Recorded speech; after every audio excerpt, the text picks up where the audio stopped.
l'homme africain n'est pas l'ennemi de la femme africaine. Quand on dit l'homme est le chef de famille, on est tout le temps, on est directement heurté. Non, non, non, non. Et moi, dans tout ça, ça veut dire que moi, je suis faible. Lui, il est fort. Mais moi, je me demande si on a compris cette notion de soumission. Ah, en fait, c'est pas que la femme doit être soumise, c'est que la femme doit rester à sa place, en fait. Pour que l'équilibre se fasse, la femme est une force tranquille. L'homme est une force plus démonstrative. Mais il faut que les deux s'imbriquent, en fait.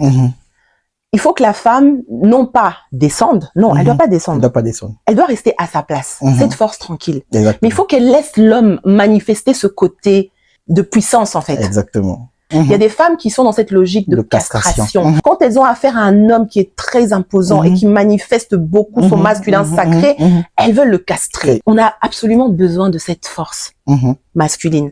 Et cette force masculine, c'est plus un privilège pour nous qu'une fatalité. L'homme est un protecteur, en fait. C'est pour ça que la nature lui a attribué ce côté viril et fort.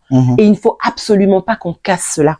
Au contraire, on doit lui permettre d'être encore plus fort. On doit travailler encore plus dessus. Plus l'homme est fort, plus il est viril, et plus il devient protecteur. Et donc, c'est tellement important. En fait, l'homme, parfois, peut canaliser l'émotion de la femme. Et quand l'homme n'est plus dans ce rôle-là, la femme peut inconsciemment se sentir perdue. Et elle a besoin que l'homme retrouve ce côté viril, en fait. Et souvent, c'est ça qui fait que dans les couples, il y a des problèmes parce que la femme veut manifester son émotion sans limite. Et l'homme, ça le fatigue, en fait. Exactement. Et quand l'homme veut jouer ce rôle de « Hé, chérie, ça va, maintenant calme-toi. » Tu vois? Mais la femme, elle est pas d'accord, en fait. Mais non, toi, tu me comprends pas. Mais si, je te comprends, mais ça sert à quoi? Il y a tellement de choses à comprendre pour établir cet équilibre. De la même manière, hein, la femme est une force tranquille.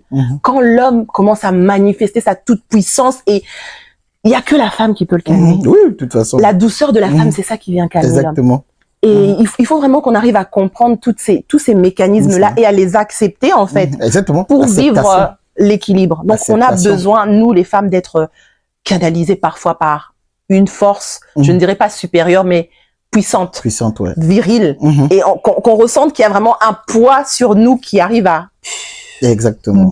Nous calmer, en fait. Calmer nos émotions, nos hormones quand ils sont un peu déchaînés. C'est vraiment important qu'on puisse comprendre la place de l'homme africain. Il faut qu'on lui redonne sa place.